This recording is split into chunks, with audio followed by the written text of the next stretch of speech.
Welcome to The Codependent Doctor, a weekly podcast focusing on all things codependency.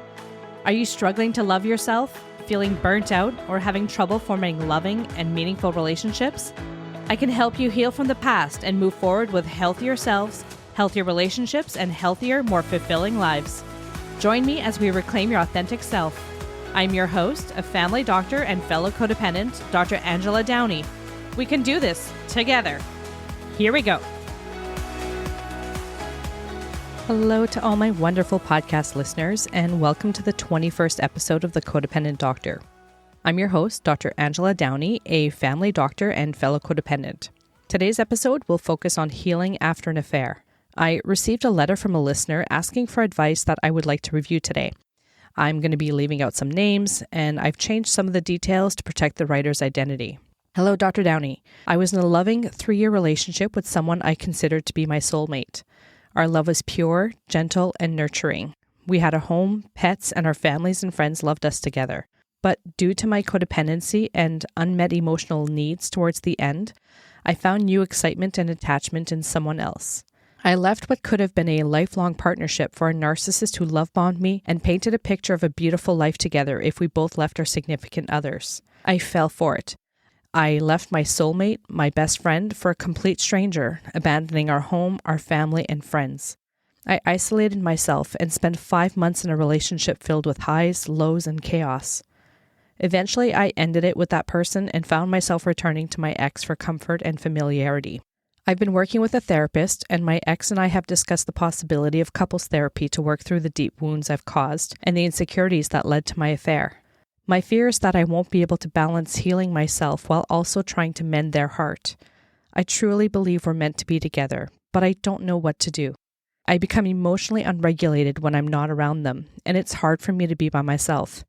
I believe I don't want them back just because I don't want to be alone, but I do recognize that being alone is extremely difficult for me. I'm afraid of missing the window to repair the relationship, but I also know that I need to repair myself. Do you have any advice for me? Firstly, I want to thank you for being willing to share your personal story with us. I can assure you that you're not alone and that many people will be able to start healing because of your willingness to be vulnerable and to share. Cheating complicates relationships on multiple levels, emotionally, mentally, and even socially. It brings many complicating factors that go beyond the act itself. It's not just about the physical or emotional betrayal. It's the ripple effects that it creates in the relationship within ourselves and even in our broader social circle. Recovering from it requires honesty, communication, and a deep commitment from both partners to heal, both individually and as a couple. I want to start by saying that you're not a bad person. You may have made a decision that you now regret, but that decision doesn't define who you are at your core. It's important to separate your actions from your sense of self-worth. We all make mistakes in life, and while some choices can hurt us and others, they don't make us unworthy of love or compassion. So acknowledging that you made a wrong decision is difficult and humbling, but it's also a crucial step in your healing journey. In this podcast, I will be talking about infidelity in broad concepts, and it's important for you to know that none of it is meant to shame you in any way. So please take the parts of the podcast that you think you can use in your recovery and leave the rest for now. You can revisit the podcast in the future to see if there are other parts of it that you can continue to use for your healing journey. Recovery from a betrayal of trust takes time, patience, and a commitment to self-reflection. You've already taken the brave step of acknowledging your mistakes and seeking a path forward, and that's no small thing. While it's natural to feel guilt and regret, it's equally important to balance those feelings with self-compassion. Be kind to yourself as you work through the emotions that come up and be curious as to what led you to seek a relationship elsewhere. You're not perfect, and none of us are. So what matters now is how you choose to move forward.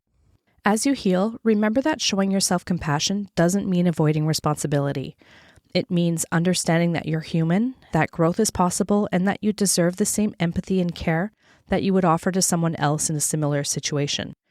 This process is about not only making amends with others, but also making amends with yourself, accepting that while you made a mistake, you're still worthy of love, understanding, and healing. I also want to emphasize that no one has the right to judge your past actions, your decisions to return to your partner, or judge your partner for welcoming you back. Every relationship is unique, and only you and your partner truly understand the depth of your connection and the circumstances that you've both been through. It's easy for people on the outside to pass judgment, but they don't walk in your shoes or know the complexities of your relationship. The decision to try and rebuild a relationship after something like this is deeply personal, and it takes incredible strength and commitment. What matters most is what feels right for you and your partner, not what others might think. As long as you're both willing to put in the work to heal and grow together, the opinions of others should not dictate your path. This is your journey, and you have the right to make the decisions that are best for you. People seek others outside of their current relationship for a variety of reasons, and it's not always as simple as just wanting to be with someone else. Often, cheating happens because there are deeper emotional or relationship issues that haven't been addressed, so it's important to understand what led to you wanting a different relationship. Were there issues both personally or in your relationship? It's important that you deal with those issues first, or you might end up in the same situation again. Here are some common reasons why people cheat. I'll focus a little more on the reason that was mentioned in your letter, but I'll explore the other reasons as well. 1, your emotional needs aren't being met. Sometimes people feel disconnected from their partner emotionally. They may feel neglected, unloved, or unappreciated, and this can create a deep sense of loneliness even within your relationship. There is a difference between being alone and being lonely. People can still feel lonely when they're in a relationship. When those emotional needs aren't being met, cheating can feel like a way to fill that void and find the support or affection that they're craving. It's not necessarily about wanting to hurt their partner, it's often more about trying to satisfy their unmet emotional needs. Also, if someone suddenly starts lavishing attention on you, it can be very tempting to have an affair. When we're feeling emotionally disconnected or unappreciated at home, receiving compliments, affection, and admiration from someone else can feel like a breath of fresh air. This new attention can be intoxicating, and it makes us feel special and desired again. And in that vulnerable state, we might make choices that we wouldn't normally consider. The emotional rush of this new connection can make it easy to overlook the potential damage an affair can cause as we focus more on the excitement and validation that we're receiving. However, while this attention may feel good in the moment, it doesn't truly solve the underlying problems. It's important for you to take the time to reflect on what those unmet needs were that led to your decision to seek comfort outside the relationship. Understanding what you were missing emotionally, whether it was affection, validation, or a deeper connection, can give you clarity on what you truly need to feel fulfilled. Once you identify those needs, ask yourself what it would take for those needs to be met in a healthy way within your relationship. It's also essential to explore whether there are things that you can do to heal yourself so that you can meet some of those needs on your own. Learning to give yourself validation, self-love, and emotional support can help reduce the dependence on others to fulfill those gaps. This self-awareness and self-care are key steps in breaking the cycle of codependency and building healthier, more balanced relationships in the future. 2, lack of communication. When partners stop communicating openly, even small problems can start to grow and fester over time. It might start with something minor, like feeling unappreciated or misunderstood, but without talking about it, those feelings can intensify. Instead of addressing those issues head-on, resentment and frustration can build quietly. When we don't express our feelings, whether it's about unmet emotional needs, dissatisfaction, or even personal struggles, we create emotional distance from our partner. This emotional gap can lead to loneliness or a sense of disconnection, even if the relationship itself hasn't outwardly changed. 3, seeking excitement or adventure. Seeking excitement or adventure is another common reason why people have affairs.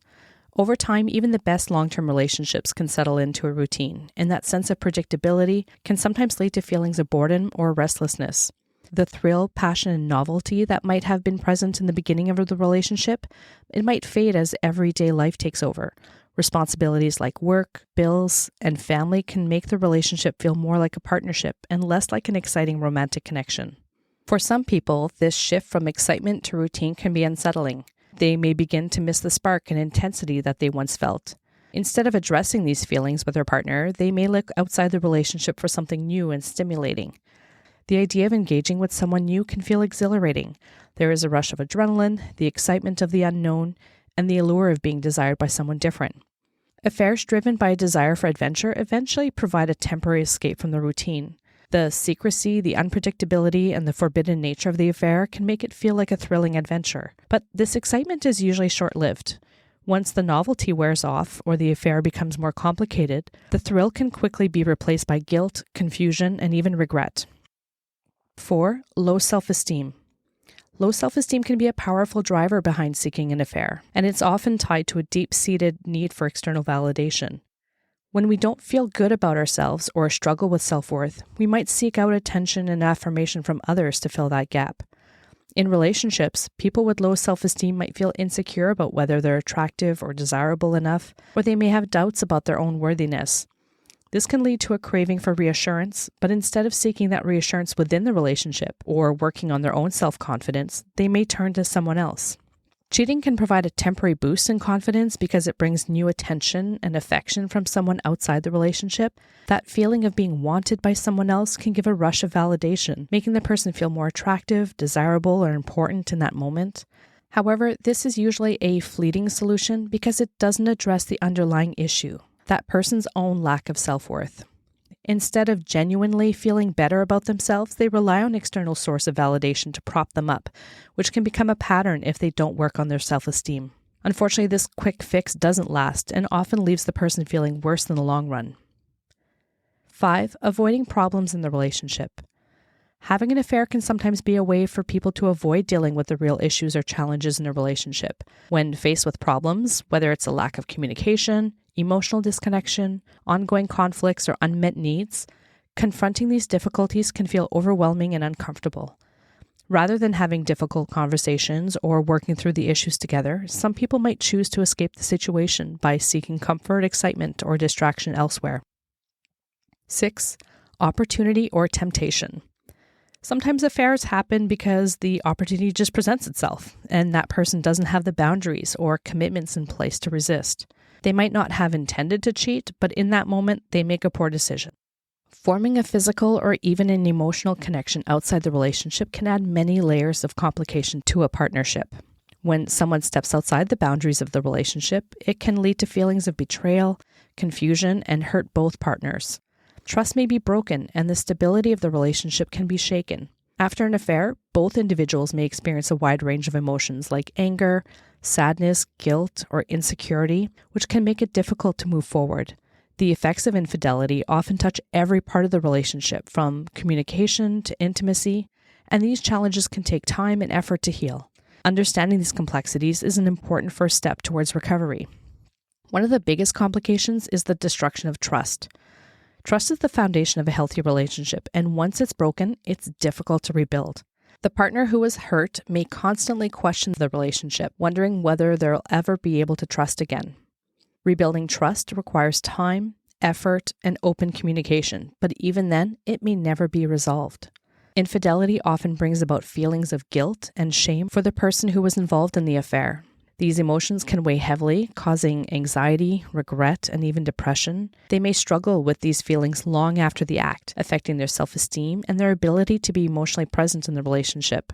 The internal conflict of wanting to repair the relationship while dealing with the guilt can lead to further emotional distance. The emotional impact on the partner who was affected by the affair can be profound. They may feel betrayed, rejected, and hurt, which can lead to self-doubt and emotional withdrawal. The betrayed partner might start questioning their self-worth, wondering why they weren't enough, which can damage their self-esteem and emotional health. Infidelity can create a power imbalance in the relationship. The person who was hurt may feel like they have to constantly forgive or move on to maintain the relationship, while the person who had the affair might feel an obligation to make amends in every situation, even beyond what is reasonable. This imbalance can create an unhealthy dynamic where one person feels overly responsible for repairing the relationship, while the other carries the burden of their mistake. Infidelity can also affect the couple's social circle. Friends and family members may feel betrayed or hurt on behalf of the partner who was affected by the affair. This can lead to feelings of awkwardness, judgment, or pressure from loved ones, which can complicate the healing process. So that support system, which is essential for recovery, can become strained or divided. If children are involved, infidelity can complicate parenting dynamics. It's not just about repairing the romantic relationship, it's also about creating a stable environment for the kids. Affairs can disrupt family life and make co-parenting more challenging, especially if trust has been broken between the parents. Forgiveness is another complicating factor. Both partners may struggle with this. One might find it difficult to forgive their partner for the betrayal, while the other might struggle to forgive themselves. Forgiveness doesn't happen overnight, and it may never happen at all in some cases. This can leave the relationship in a state of limbo, with neither partner feeling fully at peace. Healing from this situation is going to take time, patience, and a lot of self-reflection. In your letter, you mentioned that you're afraid of not being able to balance both, healing yourself and trying to mend your partner's heart. You're not going to be able to help your partner heal until you've healed and forgiven yourself. It's also important to remember that you can only control your actions. The work you put into healing yourself, the reassurance you provide, and the love that you continue to offer are all within your control. However, your partner will need to be open to receiving that reassurance and will have to do their own work to heal. You can't force their healing. You can't dictate how they'll choose to recover from their hurt, nor will you be able to say how long it's going to take. Your partner will get to choose how they respond to the situation. They may decide to work on the relationship, rebuild trust, and rekindle the love that you shared, or they may choose to move on and start a new chapter. Both options are decisions that they need to make for themselves, and respecting their decision is a crucial part of the process. This healing journey is not something that can be rushed. You mentioned being worried about missing the window of repair, but the truth is, all you can do is take it one day at a time. Every day, focus on healing yourself a little more and showing your partner that you're committed to growing and changing. Your partner will respond in their own time and in their own way. The most important thing is that you continue doing the inner work, allowing the process to unfold naturally and being present and compassionate, both with yourself and with your partner. I would also recommend that you work on feeling okay with being alone. Being alone can be incredibly difficult for many of us, especially when we've spent much of our lives defining ourselves through our relationships with others. The emotional discomfort that comes with loneliness can be overwhelming. It's not just about being physically by ourselves, but about feeling emotionally disconnected, unsupportive, or even unworthy. When we're alone, we might have to face our inner fears, doubts, and insecurities without the distraction of a relationship. This can bring up feelings of anxiety, sadness, or emptiness, which can be hard to sit with. Because of this discomfort, the fear of being alone can often drive us to seek out relationships that may not be healthy for us. We may rush into new relationships or return to old ones, not because they're right for us, but because they fill that void of loneliness. Even when we know deep down the relationship isn't serving us or helping us grow, the fear of being alone can override our better judgment. We might convince ourselves that something is better than nothing, even if that something is toxic, chaotic, or unfulfilling. The fear of loneliness can keep us trapped in cycles of unhealthy relationships where our needs are never truly met. It can lead us to compromise our boundaries, settle for less than we deserve, and avoid the necessary work of learning to be okay with ourselves. The challenge then is learning to sit with the discomfort of being alone, to build our sense of self-worth from within, and to trust that we don't need another person to validate our worth or happiness. Only when we become comfortable with ourselves can we start to form healthier, more fulfilling relationships that are based on mutual respect and care, rather than a desperate need to avoid loneliness. Recovery from infidelity is possible, but it requires a lot of hard work from both partners. This isn't something that you can fix on your own. Your partner needs to be equally committed to the healing process for it to work. Both of you need to be willing to face the pain, rebuild trust, and work on the relationship together. If you both invest in that effort, you might find that you come out stronger as a couple, feeling even closer than you did before. However, there's also a chance that through this journey of growth and self-discovery, you may realize that you no longer fit as a couple. Regardless of the outcome, the first and most important step is focusing on healing yourself. By doing the inner work to recover, you'll not only begin to heal your relationship, but you'll also strengthen all the connections in your life. Rebuilding a relationship after infidelity is like repairing a shattered vase. The pieces are broken and scattered, and it can feel overwhelming to think about putting them back together. But with patience, effort, careful attention, and a little glue, you can start putting those pieces back together one by one. The cracks are still going to be visible, but if both partners are committed to the process, the vase can hold together again, perhaps even stronger than it was before. The marks of the break don't disappear, but they become part of the story, showing the strength and the dedication that it took to rebuild. I wish you all a great week as you learn to foster a better relationship with the most important person in your life, yourself. I will meet you here in 2 weeks for another episode of The Codependent Doctor, when I will be talking about enmeshment. Take care for now. Thank you for joining me, and I hope today's podcast resonated with you. Click like and subscribe so you don't miss any future episodes and to help others who might benefit. This podcast is not meant to provide medical advice and should not replace seeing your doctor for mental health concerns. If you're having a mental health crisis, please present to a hospital, call 911 or your local crisis helpline. I'll talk to you next week with another edition of The Codependent Doctor. We can do this together.